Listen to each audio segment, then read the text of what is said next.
Greetings. Good afternoon, everybody. I am your host, Shana Terrell, and welcome to Building the Black Educator Pipeline. I am an educator activist dedicated to the lifelong struggle of freedom and liberation for her people.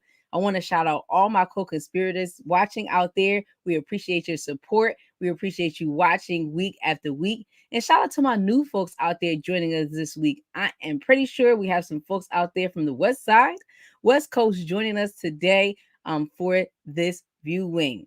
And we want to thank everybody who continues to support our We Need Black Teachers campaign. Thank you for those of you. We see you. We appreciate all the help you've been giving us. If you would like to know more about our campaign, please visit we need blackteachers.org and buy yourself some merch while you are there. And as always, shout out to Citizens Ed and the Center for Black Educator Development for giving us this platform to talk to real people doing the real work and the real struggle.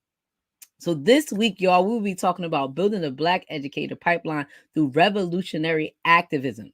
And today we're going to explore some topics about servant leadership, humanity, and education and power to the people.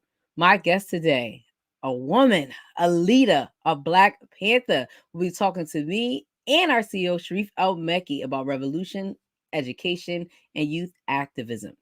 So my guest today is Ericka Huggins. She is an educator, leading Black Panther Party member, former political prisoner, human rights activist, and a poet. For more than 50 years, Ericka has used her life experiences in service to community. From 1973 to 1981, she was director of the Black Panther Party's Oakland Community School. From 1990 to 2004, Ericka managed HIV and AIDS volunteer and education programs. She also supported innovative mindfulness programs for women and youth in schools, jails, and prisons. Ericka was professor of sociology and African American studies from 2008 to 2015 in the Parramatta Community College District. From 2003 to 2011, she was professor of women and gender studies at California State University's East Bay and San Francisco. Ericka is a racially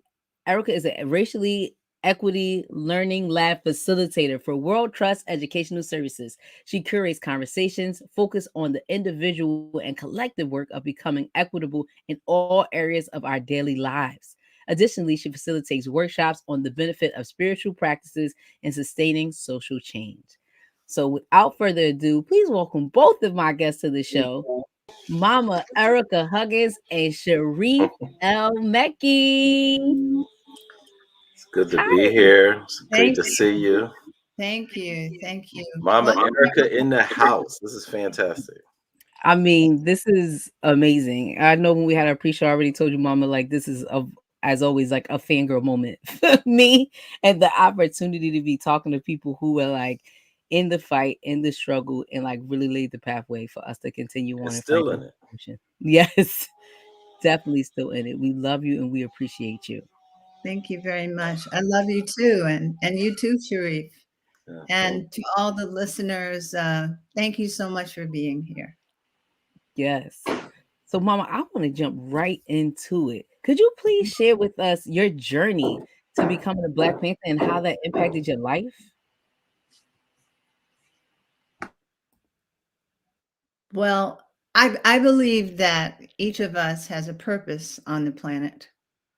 So I can't go all the way back to my birth, but I believe that I am here to serve. Mm. And when I was 15 and I attended the March on Washington in 1963, that belief that I am here to serve was confirmed.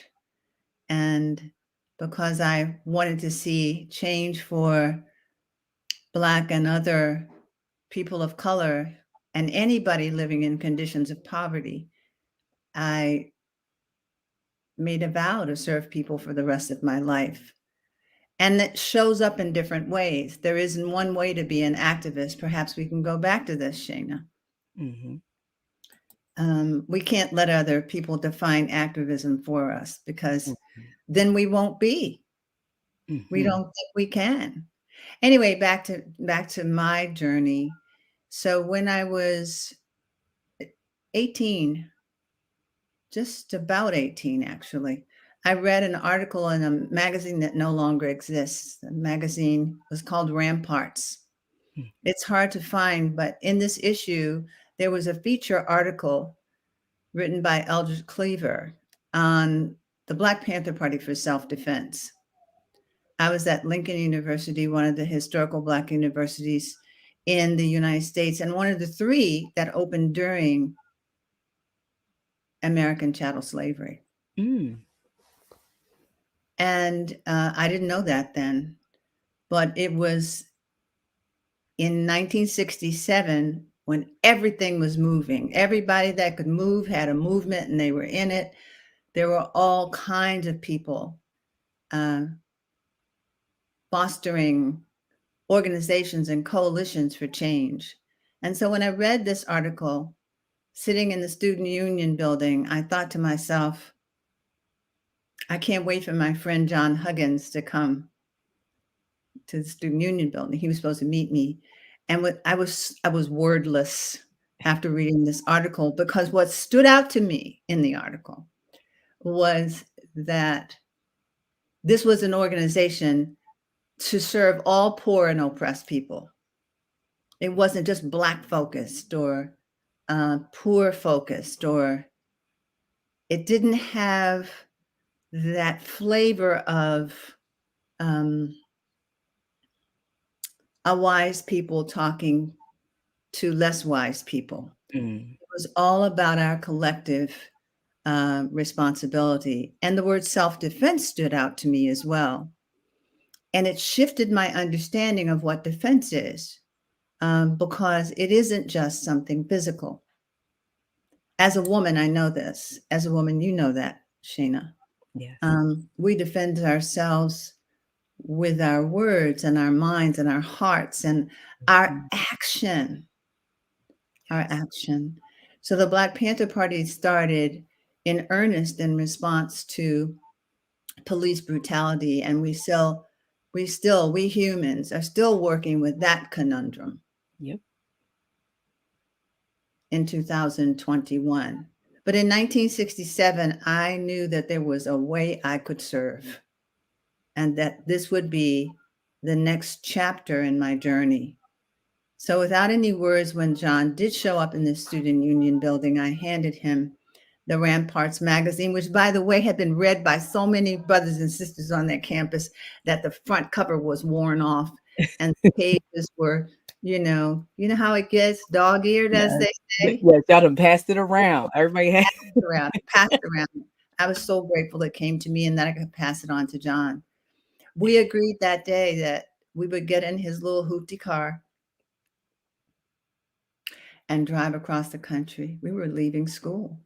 Now, young people listening to me, I am not suggesting you leave school.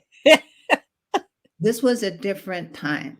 Human beings were the same, but this was a different time. We're in a different world. We're in a different place in our understanding of a lot of things. However, I knew I didn't belong any longer on that campus. And John had come there straight from the Navy when he realized I need to go home and go back to school. I can't be on a ship when the whole world is turning. I need to be in service to my people. So we were very connected that way. And so we did. We drove across the country. In that article in Ramparts, the Huey P. Newton Defense Committee was mentioned. And we arrived in California because we were going to go there and help free Huey and join the party. We didn't go directly to Oakland. We ended up in Los Angeles because that's how far our gas money took us. And, I was 18 and he was 21. And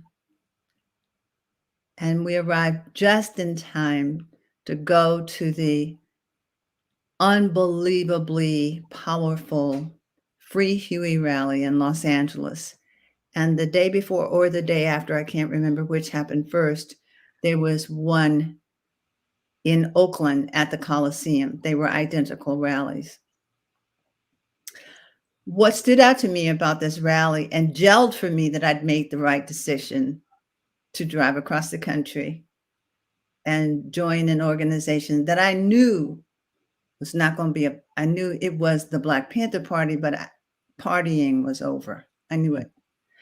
I didn't know what my life would hold or whether I would even have it in the way that I knew it. But I knew that I had to do it. I was called. Mm.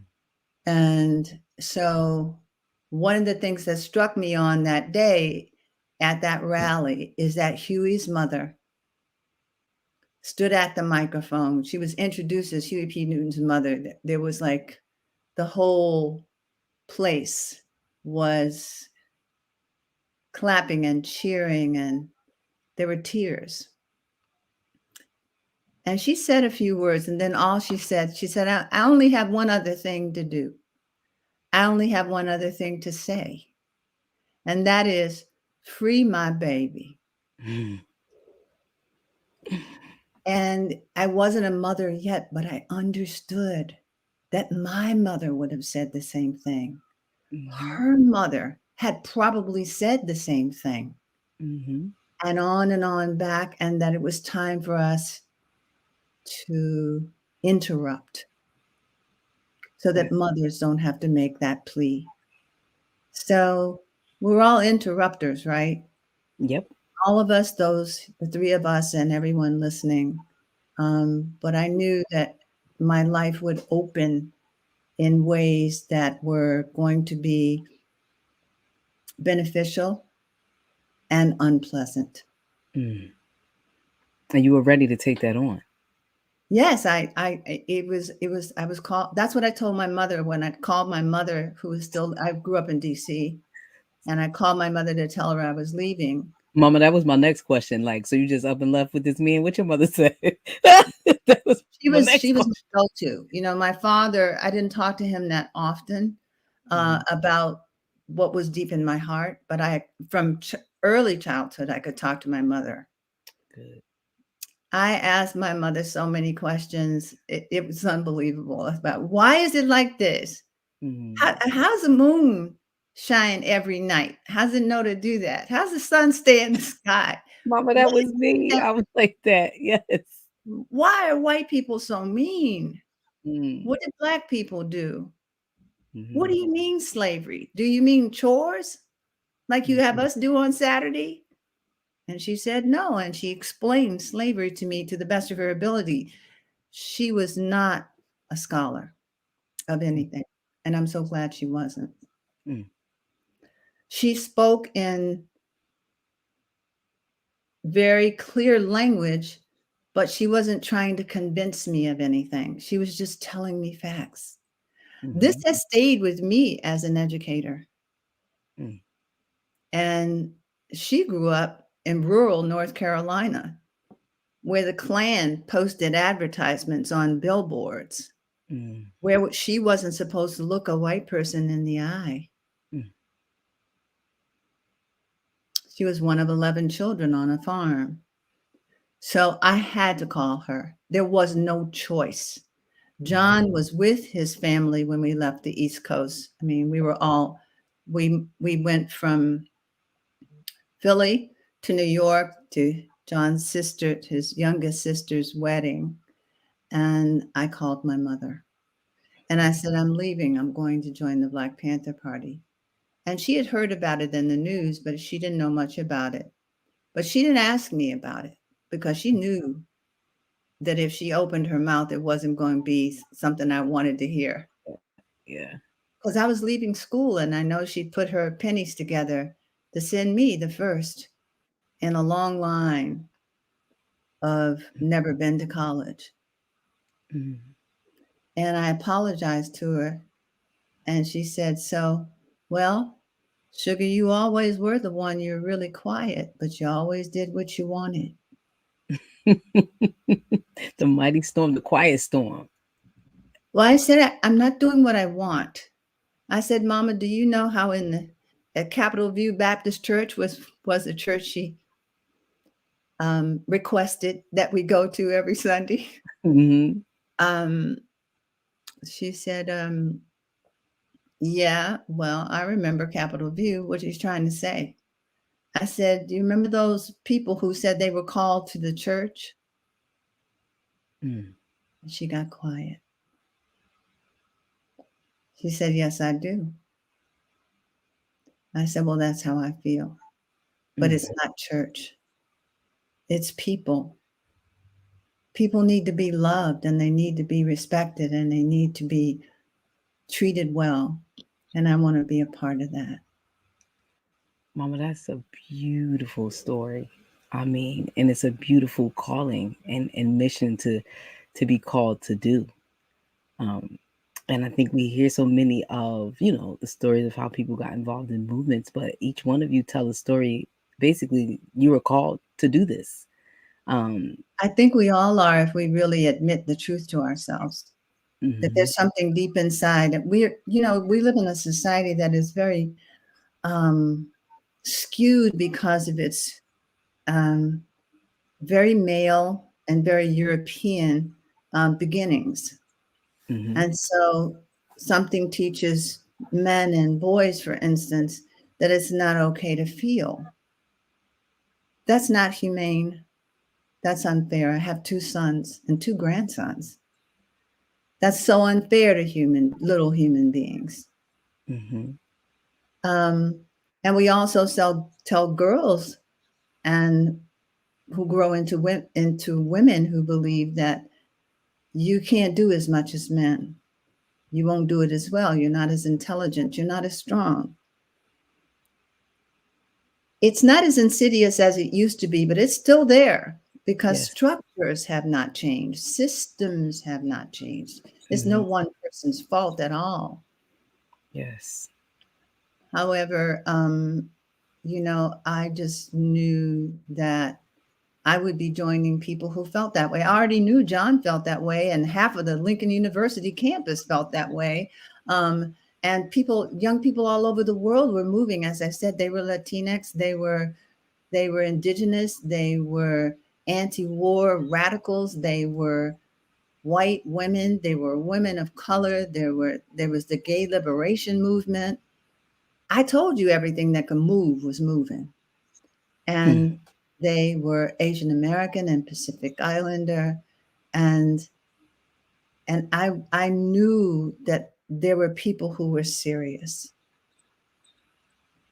And you and bring up something great too. You make a really great point. I think that a lot of times, because it was called the Black Panther Party and we were about Black power, I think the most significant thing was power to the people, and the unity and the coalition that were built through the Black Panther Party. Those stories don't get told. Those stories don't get publicized. maybe Shayna and Sharif, in your capacities, maybe you can tell them. Hey, that's why we're here. Right. No, I mean on an ongoing basis with other people. Yes. Because there is a film that everybody should see called The First Rainbow Coalition. I don't know if you've seen it. Mm-mm. But whoa, it is the story of the Rainbow Coalition that Fred Hampton created in Chicago and in the white Appalachian communities and in the Puerto Rican and other Latinx communities in Chicago. It was all about Black, brown, and white people working together. That was Fred Hampton's wave. It gets attributed to It get hijacked. It got hijacked, right? Yeah, it gets attributed to other people. But the Rainbow Coalition was Fred Hampton. What an incredible human being he was. He is.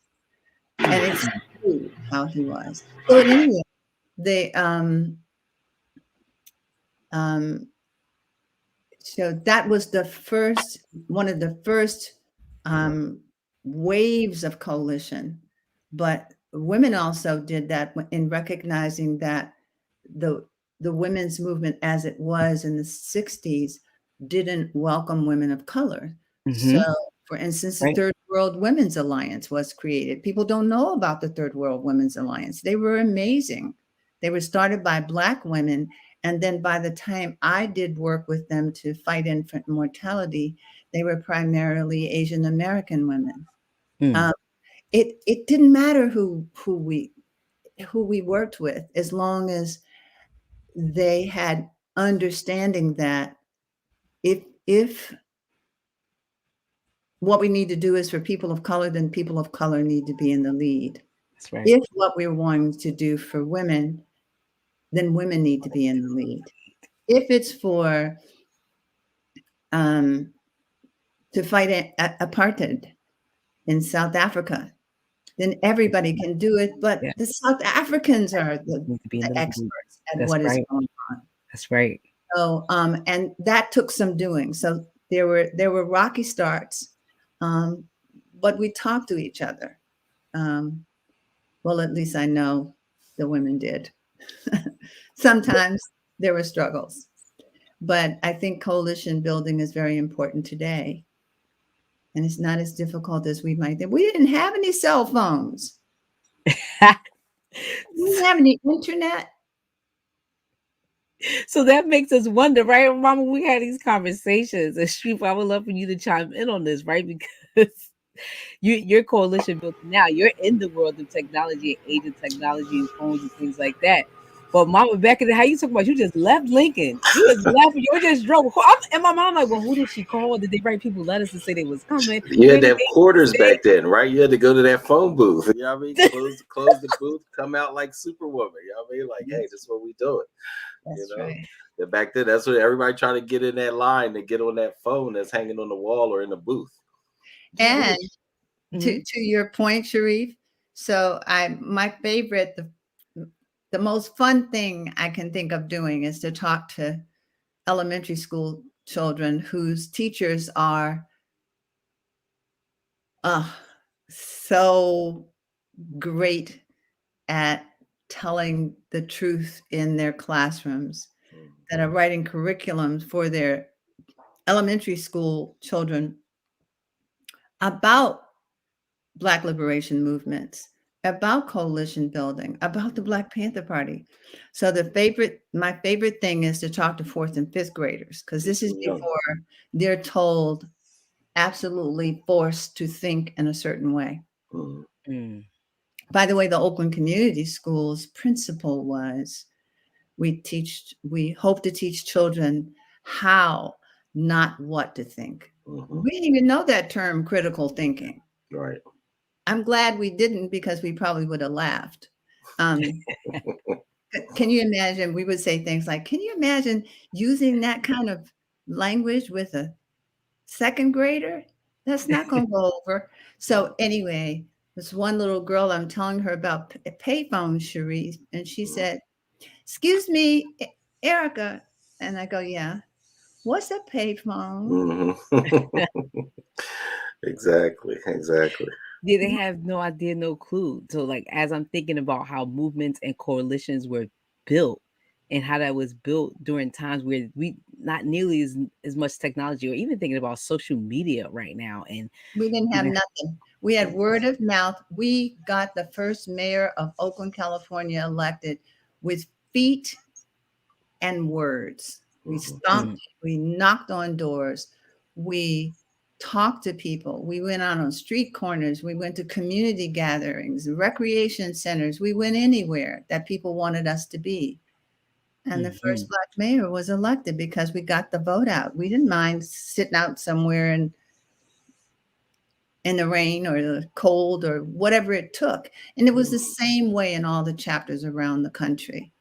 And just that blood, sweat, tears, and like digging in. Yeah. And Sharif, I would human love connection. Yeah. Just Mama Ericka was a leader in the movement, and your parents, as most of the audience knows, were Black Panthers. When did you first recognize, or like, what's your earliest memory of like recognizing, like, oh snap, like I'm in this movement, right? Like I'm with my parents, like I'm a cub, like we're doing this. You know what? I don't remember when I didn't know. So my earliest recollections was about, what does justice look like? What does, and to Mama Ericka's point, right? Like how you speak to the youth, right? And I think, at the center, we're talking about, we work with first, second, and third graders and the high school students and the college students, right? She's talking about fourth and fifth, right? That elementary school. And so I think for me, being both at home in this ecosystem of, revolutionary spirits in action, and then being able to attend a school that's very similar. I can't wait till Mama Ericka talks a little bit more about the liberation schools, because our school, Nithamo Sasa, was also built with that kind of activism in mind. And it was a pre-K to sixth grade school. So they were constantly speaking about, what does it mean to be part of the resistance, even as children, and how to defend in all different kind of ways. I think I shared with you before, our political science and martial arts teacher, Baba Chang, used to say, you're going to speak the truth, you got to be able to defend the truth. And he didn't mean going around punching all the time, but he meant like the intellectual rigor and the understanding and the depth of knowledge and research, being able to speak, all of those things. But, I can tell you, like, one of my earliest memories was my mother talking about police brutality and Rizzo.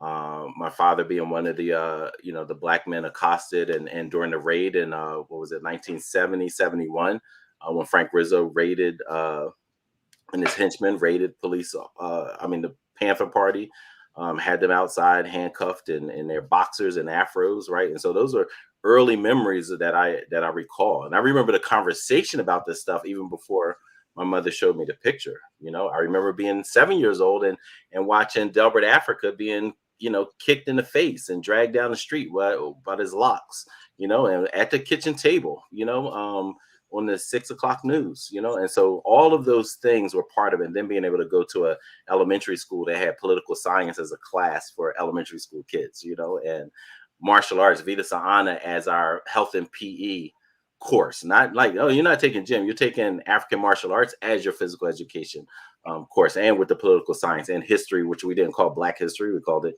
history, but it was all about the contributions and the connections of Black people. So I think all of that ecosystem, I don't remember, my earliest recollection was being like, oh, I'm a child of the struggle, I'm connected with other children of the struggle, and we're connected to these activists who, love us, like ultimately they're doing all this work because of their deep, profound, sustained love for us and our community, which was just unwavering, man. That's what I remember the most, like always felt being loved, by my teachers, by the circle, by learning how to read on indoor porch, by in Dr. Schultz's house, so the Panthers were like, it was just all over. Like, hey, this is how you learn how to read. You're 4 years old, but this is important, right? And so I think all of those experiences, I don't remember what happened before that. I was probably just sucking on a bottle or something. You know what I mean? So.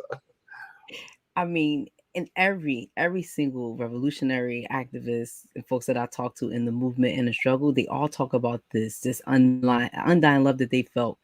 Number one, to serve the people, but then the people who were served by them, the love that they felt from those activists. And I feel like that's super important, because a lot of times we paint these movements. It's a lot of struggle, it's a lot of strife, like folks are fighting for freedom. They paint it as like drifted out of anger, and people are really doing this work out of love. Yeah, there's outrage and brokenheartedness about how your people that you love are being treated, right? So there is rage, there is outrage. Like we're just like, oh no, like this is absolutely unacceptable. But it's because of the love that's generated. I remember hearing the stories of when my father and others were underground, and the police were putting posters of their pictures up in the community. Guess what was happening? Community members were taking them down. They weren't even part of the party. They were just like taking them down. Like, nah, that's our brother. They help us. They support us. They're protecting us. They're defending us. And so, all those things were just little examples that, throughout my memories. But yeah, love. So it starts and ends with that. Yes. And Mama Sharif points to one of his earliest memories basically being in Nutamasasa. He always talks about Nutamasasa to us. And that's the Black Liberation School that he went to. Well, Mama, you led a Black Liberation School, yeah? Yes. Can you talk to us about that experience, or even the notion of like, you know what, I'm going to start a school and I'm going to lead this? I didn't start it. The Black Panther Party started this concept of educating children separate from the traditional education paradigm, which warehoused children. It's not the fault of teachers. There are some really great teachers in public schools everywhere and always have been. I had some of them. I can still remember my kindergarten teacher, Ms. Roy. Just saying her name calls her face and her loving way and her soft voice and her care for each little being in her classroom. That was kindergarten. I've never forgotten her. Never. I won't intentionally forget her. And so the way it all began, it's kind of a trajectory, an incarnation of different school ideas. Quickly, the children of the Black Panther Party were, I'm sorry to say, treated poorly by teachers who were fearful. I could use the term hate, but I love what Mahatma Gandhi says about hate. He says, what we think is hate is really fear itself. And if we think about racism, isn't that what it is? Yes. And then it leads to hateful action. Well, thinking, saying, and doing. Yep. At any rate, so one of the chief of staff of the Black Panther Party at the time, this was in the maybe 68, 69, David Hilliard said, well, we'll keep the children home. We'll educate them. We were not thinking homeschooling. There was no conversation about homeschooling, but we knew that people did it. So the children stayed home and we educated them. All right. And then the community heard about that and we want our children to have part of that. Anything the Black Panther Party is doing, we want our children. Yes. And so things began to expand. So we needed to be not just in a little house that somebody had somewhere in Oakland, but in a bigger space. And so we found this gigantic space in the Fruitvale area of Oakland, which is like the Mission in San Francisco. And I don't know what the Latinx portions of big cities are. I can't name them all, but you understand that's where we found this house. And we started with about 25 children, and it had a dormitory too, because party members worked 19 hours a day. Our children we didn't expect our children to keep up with us. And that also has its wonderfulness and its challenges. That we weren't with our children in the way we wanted to be, the women particularly. Because women are expected to raise the children, looking at that old paradigm, that old structure, those old systems and beliefs. So that house, and we lived collectively pretty much, party members, because we couldn't afford to pay rent. So we pooled whatever money coming into the party to go to rent. So we lived in groups of sometimes 5 or 6 or more. But the children's house had a dormitory, so the children who needed to stay overnight could all stay. And also sometimes there were children who stayed there who were the sons and daughters of community members who couldn't care for their children for all kinds of reasons. They were newly incarcerated. They were addicted. Whatever life was giving us. All of these things that challenge us come out of the history of African peoples in the United States, just like all of the things besetting the indigenous people of the United States come out of that history of the stolen land and culture and the brutality.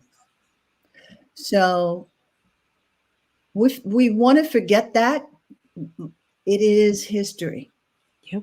It's a part of who we are. And if we're all connected right now, wouldn't we also be connected to not just our ancestors, but the flow of history?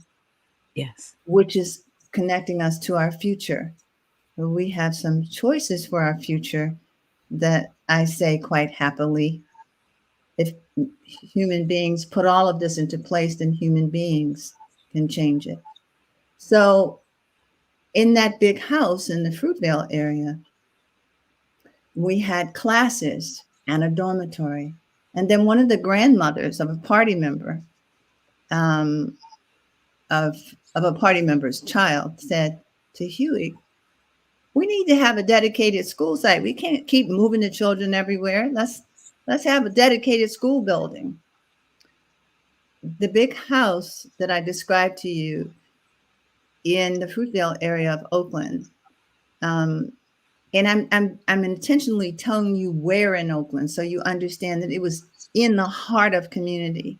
Mm-hmm. When that grandmother said that, we were already getting that same thing from the community. We want our children to go there.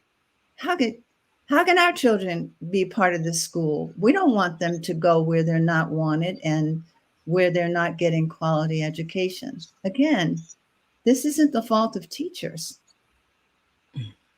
And so that building was called the Samuel Napier Intercommunal Youth Institute. Mm. And Huey said many times, one time I heard him say it, "We got to change the name of that school. The people aren't going to know what an intercommunal youth institute is." And that's right. He said, "We'll call it Oakland Community School."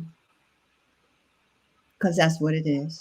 It's a school community. And it moved into East Oakland, which then was almost all Black and brown.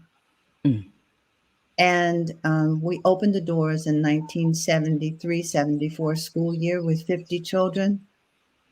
And the grapevine,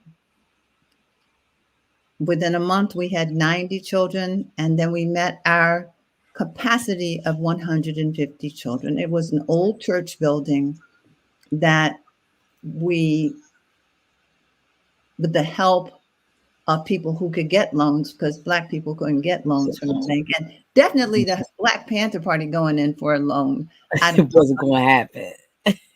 So, and a nonprofit corporation was formed, and the house was bought in the name of that corporation, and it was our building, our school building, from that school year until the school year 1981-82. And Huey asked me to be the director. I was working on the party newspaper because I've always liked to write and I've always liked to read. And he said, "Would you be the director?" And I said, "Yes." The director before me at the Youth Institute had to move back to her hometown. And so I did. Our motto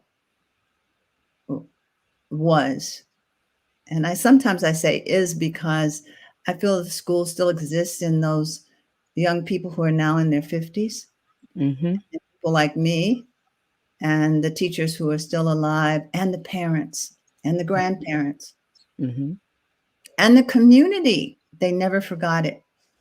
And if you carries on. What? Yeah. No, I was just saying the legacy carries on. Sorry, go ahead. I was just Yes, thinking it out loud. does. Yeah. I just didn't hear you. It does carry on, and remind me, Shana, to tell you a story about the school building and the people in it now. Okay, because we're not there. But at any rate, so during that time, we had 150 children. We had a waiting list with unborn children on it. Why? Because we said the world, our motto, the world is a child's classroom. We didn't say the Black community is a child's classroom, the world, because we knew that there was a way in which people living in the United States and other parts of North America were not globally educated. And we wanted our children to understand not only what was going on in South Africa and in Vietnam, and inside the prisons and jails, but also what's going on in South America, in all the parts of Central and Latin America, to look at Africa from broad perspective, to think about the people who live in Europe who are of African descent and South American descent and Asian descent, that there's a world beyond the one we've been trained to believe exists. And so I'll pause there. We were tuition, I want to say this though, we were tuition free. You like, I just want to put that. We ain't charging no money. No, because people didn't have any money. Yes. These children came from families in the housing projects, which is in the projects, as we said, and some living in other conditions of poverty, with single moms running the home.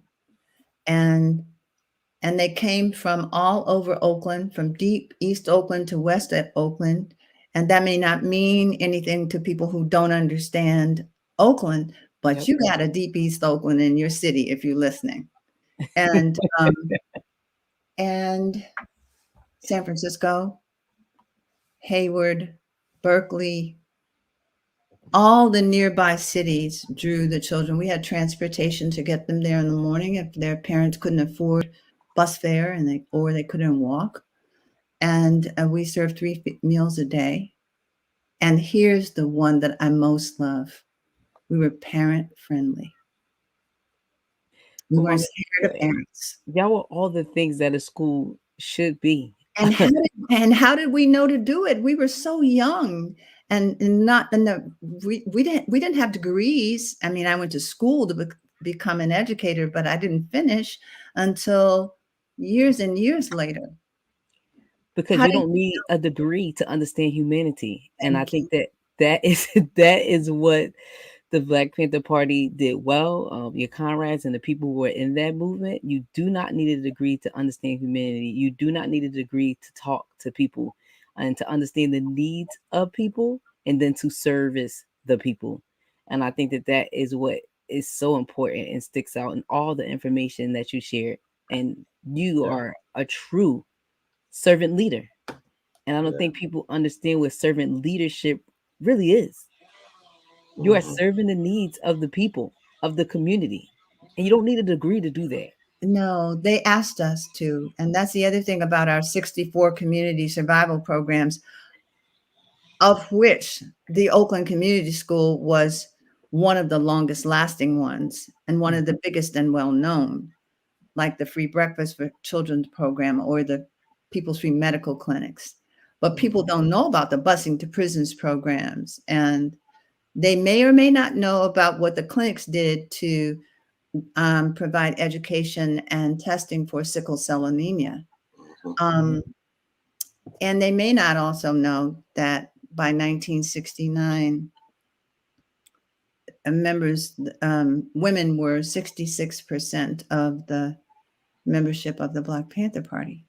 Yes, Mama, you segue right into the next. Yes, we don't have we'll be squeezed on time, but I would love to hear you talk about the impact on women in the party. Sharif always speaks very highly of women in the Black Panther movement, of course, because he lifts up his mom and rest in power to Mama Aisha. But he speaks so highly of women and their impact on him. If you look at his work, anybody who knows Sharif, he surrounds himself with women. That's good. That's healthy.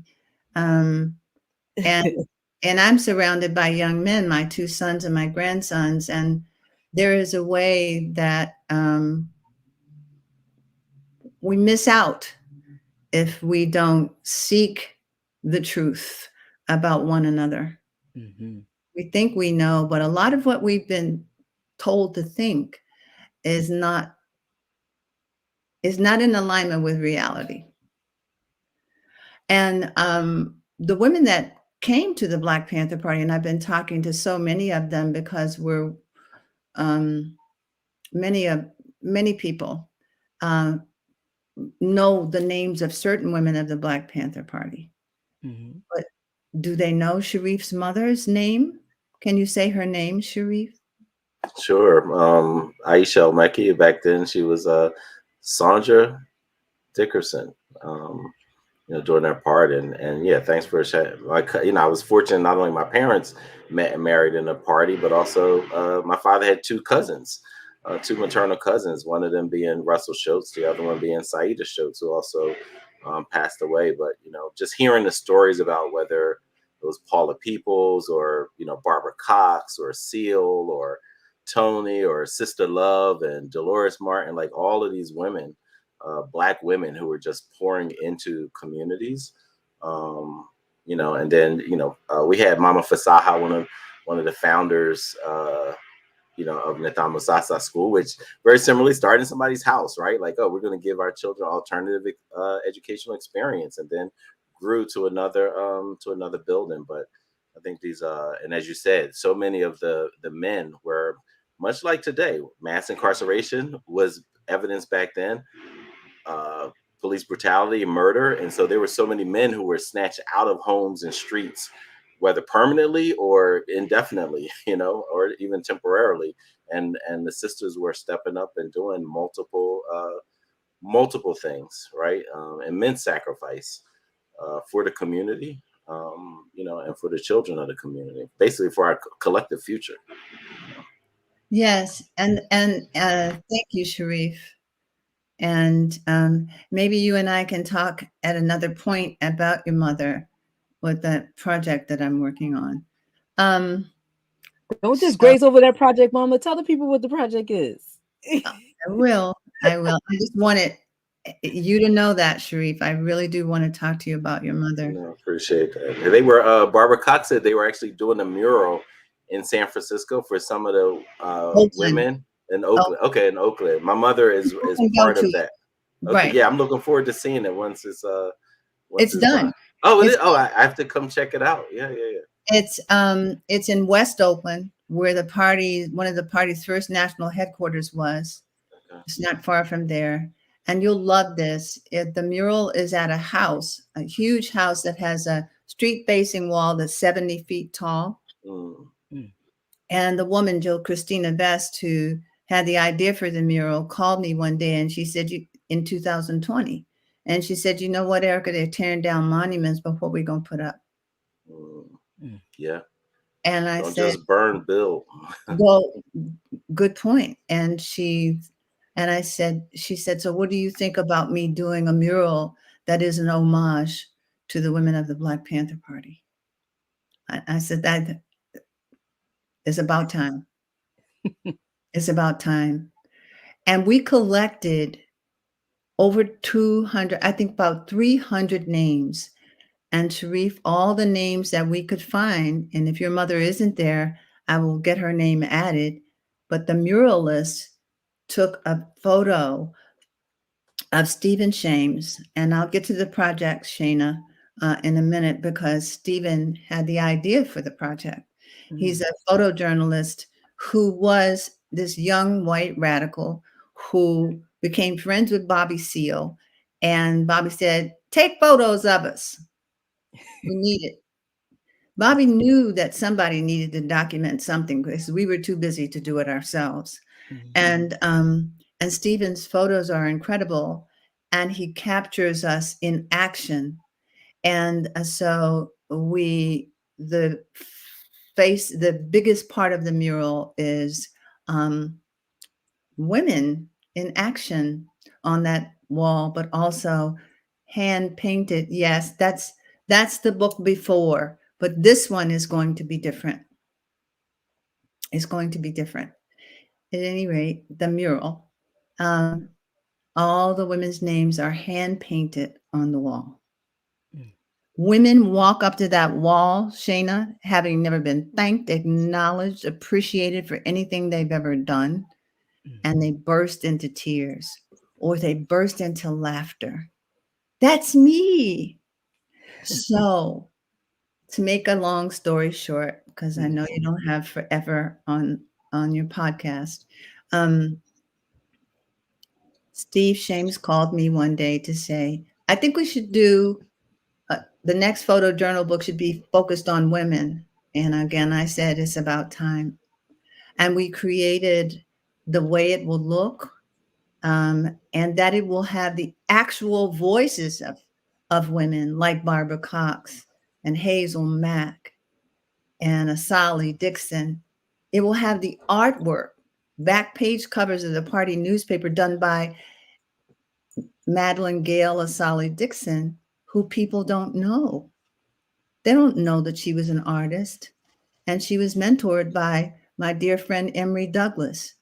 We will have poetry. We will have, most importantly, though, the women's words about why they joined the Black Panther Party and what their memorable moments were. It is a labor of love, and it is the most amazing, amazing. I don't even want to call it a project anymore, but it's called Comrade Sisters, Women of the Black Panther Party. And we hope that it'll be published by the early summer 2022, which is soon. And we're using photographs, Steve's photographs and a few others. And so we want women of all ages and little girls to look at this book and say, she looked like me. Did she do that? I could do that. And it really, really is a way of uplifting women. And Sharif, we are talking with the sons and daughters of women, or we're done talking to people, but I've got to talk to you. We are talking to the sons and daughters of women who have passed on. Amazing. Yeah, Amazing. this sounds so powerful, just so powerful. And for young ladies and little boys, but to look at these women and say they did all of that, they look like me, and understanding the power within the ancestor, the Black blueprint that exists, Yes. and tapping into it. So it's all of it is a call to action. Even this photo, Comrade Sisters, it's a call to action, right? The same way that the Panthers did, the same thing that you heard when you left Lincoln. And it also connects then and now, because there are Comrade Sisters in Black Lives Matter and other organizations. That term seems to be located in a particular part of history. But if you think about it, if you are a friend in struggle, that is a particular bond. That's a particular. Yeah, that's the same thing. I was thinking, like the phrase "comrade sisters."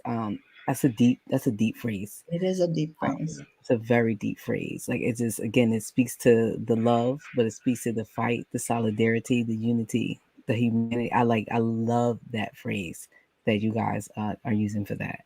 And it also, one of the things that I love so much about this particular book is that the women talk about taking care of each other. There's not enough of that. The importance, and it doesn't take much. No, it doesn't take much. It doesn't take any money. No, it doesn't. And it doesn't take a lot of time. And again, the paradigm for struggle was first presented to the Black Panther Party as, the movements around the world. It was a very male premise. It just was. I don't have any judgment about it. It was a male premise. And the taking care of is the one thing we didn't know how to do in the party. We did it, but sometimes we didn't take care of ourselves. We served the people, but we forgot we were a part of the people. Do you know what I'm saying? We do. So this is a value we call sustaining the soul. So that's right. That's right. And so we hope this book and all the great things that'll pour out of doing this book will, because it's really more than a book. It's the beginning of possibility for caring for and uplifting one another, because young activists today are asking me and my friends and sisters, How'd you do it? Mm. What'd you do when you wake up in the middle of the night crying and you don't even know what you're crying about? Mm. What do you do with all that heartbreak? One death after the other. What do you do about trust? How do you keep on loving? And so we're hoping this book will be an uplift and will make people smile and give them hope for their future work and for the work of that future children will do.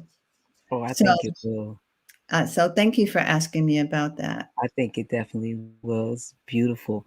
One last Absolutely. point I would love to hint on, because it's pivotal to our work and it's pivotal to sustaining the movement. One thing that I think that happened with the Panther Party that was pivotal was like it was young people who led that movement. You left from college. You were 18 and drove to Oakland to like be in this movement and like had a lifelong dedication to it. How do we in current times, you think, attract young people into service work, into servant leadership work? And what do you think like made it so attractive to the party? Like why was young people so attracted to the party? Why were young people so attracted to Black Lives Matter? Mm. Why were young people attracted to the civil rights movement? Who were the freedom riders who went Hmm. into the deep and fear-based South, and some of whom gave their lives? Why? Hmm. Love, just like Sharif said. It was love. It is love. It's always love. If we just move beyond what with the hateful things we think we're seeing to, oh, here's what I can do. I can feed people. Do you know there's an organization in Oakland called the People's Kitchen Collective? All their principles come from the Black Panther Party's free food programs, not just the breakfast program, but the food giveaways. Did you know that Bobby Seale ran for mayor to point out how much power the vote has? And during this time, we gave out 10,000 bags of groceries. Who does that? Mm. And when Bobby said, put a chicken in every bag, how did we do it? We did. But we didn't overthink it. We didn't have spreadsheets and all. We just got it done. Yes, Mama, speak that. Okay. And we didn't have meetings about the meetings to have a meeting. Ciao. We Can just somebody say amen? Yes. we just said the children don't have any breakfast before school and they can't. No. And so mostly women and a lot of men got up at 4:30 in the morning in whatever city they were in and got in somebody's hoopty car or some little van or something and drove to the local place and cooked the food and gave it to. Was it woman's work? No, it was not. It was community service. Human beings work. Um, Absolutely. and so I want to encourage people today um, to do what a man in that beautiful film, First Rainbow Coalition, says. If you're looking for something to do, go open your front door and stand there. There's something right in front of you. There's something to the left of you. There's something to the right of you, and there's something behind you. Step up and do it. I love that. That's how all those 64 community survival programs got started. People told us what they needed. We had the school in Oakland, and I remember somebody said to some people in New York, do you want a school? No, we want a free clothing and coat and boot program for the cold ass winters in New York. We Mm-hmm. understood it. So clothing programs in the Midwest and the East Coast. And we have documentation by photo of a lot of this, but not enough. Mm-hmm. But when people said, I want to learn to read. We didn't ignore them because it wasn't in our idea of activism. We ran adult literacy programs in the building that was the Oakland Community School, because what was that building doing at night and on the weekends? Nothing. So we had all kinds of seniors program, a teen program, adult literacy, all kinds of things. And we did not send other parts of our community away. We never turned a child away or family. So we have Latino families in the school and white families in the school. We're all from the same conditions. Seems So I think that we get used to silo formation, and I just want to encourage collaboration and coalition building. Mama, I love you. Can I say that? Oh, yes, you can. I love you too, Shanna. Absolutely. Absolutely. I love you very much. I really do. We are winding down on time. Of course, the people in the chat like we need longer, and as always, you always want a part two. So, Mama, I know your schedule is busy, but we have to definitely have you back on somewhere in the near future. This was amazing, and it like fed my soul. And I just want to say that thank you so much for all of the work that you have done. And I know that you're recognized heavily for the work you've done in the Black Panther Party, but you are a true humanitarian.